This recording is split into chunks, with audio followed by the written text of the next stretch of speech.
नमस्कार मित्रांनो, स्वागत आहे आपले आजच्या नवीन आणि रोचक कथेमध्ये। भाऊजींची माझ्यावरची तीव्र नजर सारखी मला त्रस्त करत होती। माझी छाती धडधडत होती, माझ्या हृदयाची धडधड क्षणाक्षणाला वाढत चालली होती। का कोण जाणे, पण एका पुरुषाची एका स्त्रीकडे बघण्याची नजर मी आज पहिल्यांदाच इतक्या जवळून अनुभवली होती। माझ्या शरीरात एक वेगळीच उत्तेजनेची जाणीव व्हायला लागली होती, छातीतली धडधड आणखीनच जोर धरत होती। तर मित्रांनो, ही एक खरीखुरी घडलेली स्टोरी आहे, म्हणून व्हिडिओ शेवटपर्यंत नक्की बघा। चला तर मग सुरू करूया। तसे आरती आणि माझ्यात वयाचे फार मोठे अंतर होते। ती माझ्यापेक्षा तब्बल 5 वर्षांनी मोठी होती। माझे वय होते 19, तर तिचे तेव्हा 25 चालू होते। 2 वर्षांपूर्वीच आरतीचे लग्न ठरले होते, पण वडील आजारपणामुळे अचानक गेले। गेल्या वर्षी जून महिन्यात आरतीचे लग्न पार पडले। भाऊजी साधे, सरळ आणि अतिशय स्थिर व्यक्तिमत्वाचे आहेत। ते एका मोठ्या ग्लोबल कंपनीमध्ये नोकरी करतात आणि त्यांचा पगारही चांगलाच दणकट आहे। मला तर आरतीचा खूप हेवा वाटायचा, कारण भाऊजी दिसायलाही आकर्षक आणि देखणे आहेत। आरतीला फेब्रुवारीमध्येच आम्ही, म्हणजे मी आणि आई, इकडे घेऊन आलो, कारण त्यावेळेस आरतीला दिवस गेले होते। तिकडे भाऊजीच्या घरी त्यांची आई एकटीच असल्याने आरतीकडे नीट लक्ष देऊ शकत नव्हती, त्यातही ती बिचारी सारखी आजारी असते। त्यामुळेच मी आणि आईने मिळून तिला बाळंतपणासाठी इकडे घेऊन यायचे ठरवले। भाऊजीनेही होकार देत संमती दिली। मी नेहा, लाडाने सगळेच मला नेहू म्हणतात। अगदी आता 21 वर्षांची झालेली असले तरी आजही सगळ्यांसाठी मी नेहूच। दिसायला मी खूप चांगली आहे, निदान आरतीपेक्षा तरी आकर्षकच। नुकतीच होळी साजरी झाली, तेव्हाची ही संपूर्ण घटना आहे। ही होळी आरतीची लग्नानंतरची पहिलीच वेळ होती। सणवार करायचे असा माझाही हट्ट असल्याने, आणि तसेही बाबांनी काही कधी कमी न ठेवले असल्याने, आम्हीही नेहमीप्रमाणे आनंदाने सणवार साजरा करत होतो। संक्रांतीला भाऊजी इकडे येऊन गेले होते, पण आता होळीलाही त्यांना बोलवायचे असे आम्ही ठरवले। त्या निमित्ताने तरी का होईना, आरतीपाशी काही वेळ ते राहतील, असा विचार होता।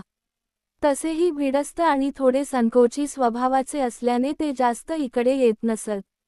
पण आले की, मग मात्र एकदम मोकळेपणाने वागत। त्यांच्या लाघवी गोड हास्याने मला ते नेहमीच खूप आवडायचे। त्यातही त्यांच्या गालावर पडणारी ती छोटीशी मोहक खळी माझे मन कायमच विचलित करून जायची। मला तर त्याचाही हेवा वाटायचा, कारण अशी गोजिरी खळी एका मुलीच्या, म्हणजेच माझ्याच, गालावर का नाही पडत? हा कायमच भेडसावणारा प्रश्न मला मनात कुरतडत राहायचा। मी एका संध्याकाळी भाऊजीला फोन केला। हॅलो, भाऊजी, मी उत्सुकतेने म्हटलं। हॅलो, बोल ना नेहू, काय झालं सांग? त्यांनी नेहमीच्या शांत सुरात विचारलं। भाऊजी, परवा होळी आहे, तुम्ही कधी येणार आहात? मी थोडं हुकूमपणेच फरमावल्यांसारखं बोलले। अगं, परवा नाही शक्य, कारण एक मोठी मीटिंग आहे, त्यांनी नेहमीच्या व्यावसायिक सुरात मला सांगितलं। मीटिंग हे त्यांचे कायमचे कारण असते, हे मला अगदी चांगलेच माहीत होते। तरीही मी थोडे नखरे करतच म्हणाले, बरं मग एक काम करा, तुम्ही मीटिंग अटेंड करा, पण मग मी तुमच्याशी कधीच बोलणार नाही, हे मात्र लक्षात ठेवा। मीही नेहमीच्या माझ्या स्टाईलनेच त्यांना जरा जोरात बोलले। अगं, असे नको करूस ना, असे रागावू नकोस, मी प्रयत्न करतो येण्याचा, त्यांनी मला समजावत गोड सुरात उत्तर दिले। मी लगेच म्हणाले, ठीक आहे, पण बघा, आले नाही तर। एवढेच बोलून मी पटकन फोन ठेवला। मनात मला खात्री होतीच, माझ्या या हट्टी बोलण्याने ते नक्कीच येणार। खरं तर, आमच्यातला हा गोडसंवाद कायमच असा चालायचा। दुसऱ्या दिवशी आईने अगदी त्यांच्या आवडीची भरल्या वांग्याची भाजी खास करून बनवली। ते येणार हे जणू आम्हा सगळ्यांना ठाऊक होतं, आणि खरंच, ते आलेच। सकाळी 10 वाजताच त्यांच्या बाईकचा आवाज दाराशी घुमला आणि ते घरात हजर झाले। ते आले, तेव्हा मी कॉलेजला गेले होते। परत आल्यावर बाहेरच त्यांच्या बाईकवर नजर पडली, तशी मी पळत पळत आत गेले। मनात आधीच अंदाज होता की ते आरतीच्या खोलीतच असतील, त्यामुळे मी तडाक तिकडे गेले। दरवाजा आडवा केला होता, कुतूहलाने मधल्या फटीतून डोकावून पाहिले तर आरती आणि अमित एकमेकांच्या मिठीत हरवून गेले होते, किस घेण्यात मग्न. बाकी काही बिचारे करू शकतच नव्हते, त्यामुळे त्यावरच त्यांनी समाधान मानले असावे. क्षणभर मला हसू आले. जाऊ दे, त्यांना थोडी प्रायव्हसी मिळू दे, असं म्हणून मी मागे वळले. इतक्यात आरतीचा आवाज कानावर आला. नेहू, काय ग, दाराबाहेरच चाललीस काय? मी अक्षरशः दचकले. कदाचित माझ्या पायातल्या पैंजणच्या आवाजामुळे तिला जाणवले असावे. मी पुन्हा वळले आणि दरवाजा हलकेच उघडून आत गेले. सॉरी, डिस्टर्ब नाही केले तुम्हाला? मी अदबीने विचारले. नाही हा नेहू, तुम्ही नुसतेच डिस्टर्ब नाही, तर महा डिस्टर्ब केलेत. येऊ दे माझ्या चिमुकल्याला, मग तुम्हालाही असंच डिस्टर्ब करायला शिकवतो की नाही, बघा. भाऊजी खट्याळ हसत म्हणाले. अगं, नाही ग, डिस्टर्ब कसले त्यात. आरतीनेही लाजरे हसत मला सांगितले. ओके, चालू दे तुमचे. मी जाते, मला फ्रेश व्हायचे, मी जरा लटक्या रागाने म्हणाले आणि तिथून निघाले. बाहेर येऊन माझ्या खोलीत गेले. पण डोळ्यांसमोर सारखे आरती आणि अमितचे एकमेकांत हरवलेले ते किस खेळण्याचे दृश्य फिरत राहिले. मनातून मला कसे तरी वाटले. हो ना, खरंच, अशा रोमांचक क्षणी कोणत्याही जोडप्याला डिस्टर्ब करणे म्हणजे महापापच. पण असू दे, म्हणत मी स्वतःला सावरले आणि फ्रेश झाले. इतक्यात आईचा आवाज आला. चला आरती, नेहू, पाने वाढलीत. आरती म्हणजे माझी ताई. आईचा आवाज कानावर पडताच मी आवरून तयार झाले होते. अंगावर हलका गाऊन घातला होता, केस मोकळे सोडले होते आणि ते खांद्यावरून खाली अलगद पसरले होते. आरती आणि भाऊजी माझ्या आधीच येऊन पाटावर बसले होते. मी गेल्यावर समोरच्या पाटावर बसले. वा, क्या बात है, भरली वांगी, मस्त वास येत आहे. अमितने सुगंध घेताच आनंदाने प्रतिक्रिया दिली. हो, लाडक्या जावयासाठीच केली आहेत हो सासूबाईंनी. मी जरा चेष्टेतच हसत म्हणाले. हो, माहीत आहे, माहीत आहे. अजूनही असेल भरली वांगी एखादी, तेही माझ्याकडे नजर टाकत हसून म्हणाले. तेव्हा सासूबाईनेच बनवले, आरती लगेचच म्हणाली आणि दोघेही खळखळून हसू लागले. आमच्यात नेहमीच असे हलके फुलके संवाद व्हायचे. अमित एकदम फ्री आणि मोकळे होते, आणि त्यामुळेच आरतीसमोर त्यांच्याशी थोड्या चावट गप्पा मारायला मलाही कधी काही अडचण वाटली नाही. मीही तितकीच बिनधास्त होते. तो दिवस असाच हसण्यात, गप्पा मारण्यात आणि एकमेकांना चिवडण्यात गेला. घरातली संध्याकाळ अगदी हळूवार पण संस्मरणीय बनली. दुसऱ्या दिवशी होळी असल्याने आईने मस्त पुरणाचा खास बेत आखला होता. सकाळी भाऊजी नेहमीप्रमाणे जॉगिंगला जाऊन ताजेतवाने परतले. मी मात्र नुकतीच झोपेतून उठले होते. अंगात अजूनही आळस भरला होता. आळस देतच मी बाहेर आले. मला कल्पनाही नव्हती की भाऊजी बाहेर उभे असतील. त्यामुळे मी गाफील राहून अंगाचे आळोखे पिळोखे देत माझ्या खोलीतून बाहेर येत होते. माझा गाऊन स्लीवलेस असल्यामुळे मी हातवर केला तसा तो सगळा व्यक्तिमत्वाचा देखावा अमितच्या नजरेत भरला. ते काही क्षण अगदी टक लावून माझ्याकडे बघत राहिले. हे काय बघत आहेत याची जाणीव होताच मी अक्षरशः धडधडत्या छातीने पुन्हा खोलीत पळाले. आज जाताना भाऊजीची ती नजर माझ्या मनावर खोलवर कोरली गेली होती. छातीत धडधड वाढली होती, हृदयाचे ठोके अनियंत्रित झाले होते. का कोण जाणे, पण एका पुरुषाची एका स्त्रीकडे टाकलेली नजर मी इतक्या स्पष्टपणे पहिल्यांदाच अनुभवत होते. थोड्या वेळाने मी नीट आवरून खाली आले. आरती, भाऊजी आणि आई नाश्त्याला बसलेले होते. त्यांच्यात रंगलेल्या गप्पांमध्ये मीही सामील झाले. आईच्या गप्पा रंगात आल्याच होत्या आणि अचानक माझ्या लग्नाचा विषय निघाला. जावई बापू, आता तुम्हीच एखादं चांगलं स्थळ बघा, आईने अगदी मनापासून भाऊजीकडे बघून सांगितले. त्यांनी फक्त हाम म्हणत माझ्याकडे नजर टाकली. त्या नजरेत काय होतं ते मला शब्दांत सांगता आलं नाही. एवढंच जाणवलं की माझ्या चेहऱ्यावर लाजेची छटा आपोआप उमटली. मी डोळे खाली घालून नाश्ता करत राहिले. अहो आई, तुम्ही कशाला काळजी करता हिची? अजून लहान आहे, शिकू द्या अजून. मग उडवू बार, भाऊजी हसत म्हणाले. आरती पण त्यांच्या हसण्यात सामील झाली. काय ग आई, तुला माझ्या लग्नाशिवाय काही सुचत नाही का? मी थोड्या चिडक्या आवाजात विचारले. म्हणजे काय, तू लग्न बिग्न करणार की नाही? आईनेही सरळ प्रश्न विचारला. अगं, तसं नाही. पण MBA झाल्याशिवाय मी लग्न करणारच नाही, हे लक्षात ठेव, मी ठामपणे सांगितले. बरं बाई, होऊ दे तुझ्या मनासारखं, आईने हसतच म्हटलं आणि नाश्त्याच्या रिकाम्या डिश उचलून किचनमध्ये नेल्या. तेवढ्यात आरतीने माझ्याकडे वळून विचारलं, नेहू, कसा नवरा पाहिजे ग तुला?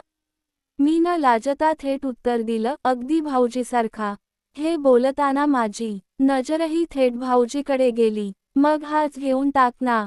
आरतीने खट्याळपणे हसत अमितच्या पाठीवर थाप मारली.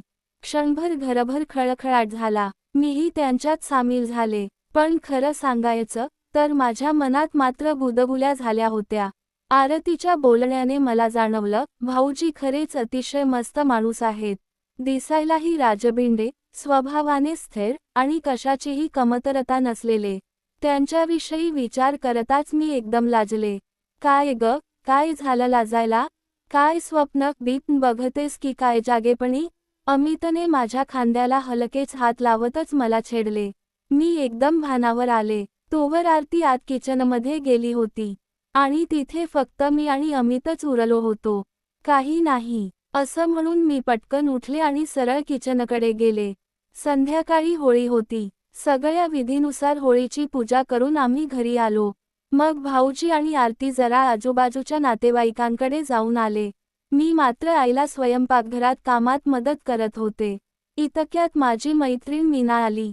चल ग, शॉपिंगला जायचंय. उद्या धुळवड आहे, त्यासाठी खरेदी करायची आहे, ती हसत म्हणाली. आईने मला बजावले होते की, अमितसाठी खादीचा कुर्ता पायजामा नक्की आण, म्हणजे रंग लागला तरी त्यांचे कपडे खराब होणार नाहीत. मी मीनाबरोबर बाजारात गेले. आधी रंगांची खरेदी केली, मग अमितसाठी खादीचा कुर्ता पायजामा घ्यायला दुकानात गेले. पण एक प्रश्न उभा राहिला, त्यांचे माप मला कसे कळायचे? त्यामुळे मी आरतीला फोन लावला. दीदी, भाऊजीला कुर्ता पायजामा घ्यायचा आहे. कुठल्या साईजचा घेऊ? इतक्यात पलीकडून एकदम भाऊजीचाच आवाज आला, काय ग टोणगे? कालपासून सारखी बघत होतीस माझ्याकडे, अजून तुला माप नाही कळलं माझं? बहुधा आरतीचा फोन त्यांनीच उचलला होता. मी थोडी गोंधळले, पण चटकन बोलून गेले, आता तुमचं माप मला कसं कळणार? मी थोडी ना मिठी घेऊन बघितलंय. हे बोलून झाल्यावर मला लगेचच माझी चूक लक्षात आली आणि एकदम जीभ चावली. चेहरा गरम झाल्यासारखा झाला. त्यांनी हसतच उत्तर दिलं, तेही खरं नाही. पण पायजाम्याला माप कशाला पाहिजे तुला? मी गोंधळून गेले, पण लगेचच माझ्या लक्षात आलं. अरे बापरे, खरंच आहे. पायजामा तर नाडीचा असतो. थेट फुल साईज घेऊन आले तरी चालेल ना? ठीक आहे, त्यांनी शांत सुरात उत्तर दिलं. मी पटकन फोन ठेवला आणि दुकानात जाऊन त्यांचे कपडे घेतले. बाकी रंग, पिचकाऱ्या, गुलाल खरेदी करून आम्ही घरी परत आलो. त्या दिवशी रात्री जेवताना भाऊजीने हा विषय काढला, तसा पुन्हा एकदा हसगल्लोळ उडाला. घरभर आनंदाचे वातावरण भरून गेले. दुसऱ्या दिवशी मात्र मी सकाळी अगदी लवकर उठले होते. आजचा दिवस माझ्यासाठी खास होता. लाडक्या भाऊजी बरोबर रंग खेळायचा होता ना. मनात एक वेगळीच उत्सुकता होती. मीनाही वेळेवर आलीच होती सकाळीच. मग आम्ही दोघींनी मिळून एका मोठ्या ड्रममध्ये लाल, गुलाबी, निळे, पिवळे असे रंग घालून मस्त गारवा असलेले पाणी बनवले. बाकी कोरडे रंग पण एक एक करून बाजूला ठेवले. हसत खेळत तयारी करत होतो आणि मग रंगांनी भरलेले हात घेऊन घरात आलो. मनात खट्याळ विचार होता, आज सकाळीच जाऊन भाऊजी आणि आरतीला रंग लावून उठवायचं. हा हेतू मनात घेऊन मी अलगदच आरतीच्या खोलीच्या दारात आले. पण आत डोकावून पाहिलं तर आरती पलंगावर नव्हतीच, खोली शांत होती. फक्त भाऊजी एकटेच पलंगावर गाढ झोपलेले होते. चेहऱ्यावर गोड समाधान दिसत होतं. त्यांच्याजवळ जाऊन त्यांच्या गालावर हळूच हात फिरवला. त्यांनी एकदम कुस वळवली आणि, ए आरती, झोपू दे ना. तू पण झोप, म्हणत माझा हात ओढला आणि मला एकदम आपल्या अंगावर ओढले. तशी मी एकदम त्यांच्या अंगावर पडली. त्यांनी झोपेतच माझ्या ओठांवर आपले ओठ ठेवले. त्यांच्या ओठांच्या स्पर्शाने मला एकदम कसे झाले. मी एकदम त्यांच्या हाताची घडी सोडून बाजूला झाले. माझ्या प्रतिकाराने त्यांनी एकदम डोळे उघडले. मला बघताच ते एकदम लाजले आणि म्हणाले, नेहू तू. लगेच त्यांनी मला कलर लावायला सुरुवात केली. ते माझ्या प्रत्येक अवयवाला कलर लावत होते. तसं माझं शरीर रंगबिरंगी होत होतं. त्या दिवशी त्या रूममध्ये भाऊजी आणि मी मनसोक्त होळी खेळली. थोड्याच वेळात त्यांनी रंगाच्या 5-6 पिचकाऱ्या माझ्या कपड्यांवर फेकल्या. माझे कपडे भरवले आणि मला पूर्ण ओलं करून ते शांत झाले आणि मला होळीचा आनंद दिला. तर मित्रांनो, कशी वाटली आपल्याला ही रंगांनी, भावनांनी आणि आठवणींनी भरलेली होळीची कथा? आवडली असेल तर नक्की लाईक करा, तुमच्या मित्र-मैत्रिणींशी शेअर करा आणि अजूनही तुम्ही आमच्या या परिवाराचा भाग नसाल तर लगेच सबस्क्राईब करा. तुमचं एक छोटंसं क्लिक आम्हाला नवी उमेद आणि नवे रंग देतं. धन्यवाद. पुन्हा भेटू पुढच्या कथेत एका नवीन अनुभवासह.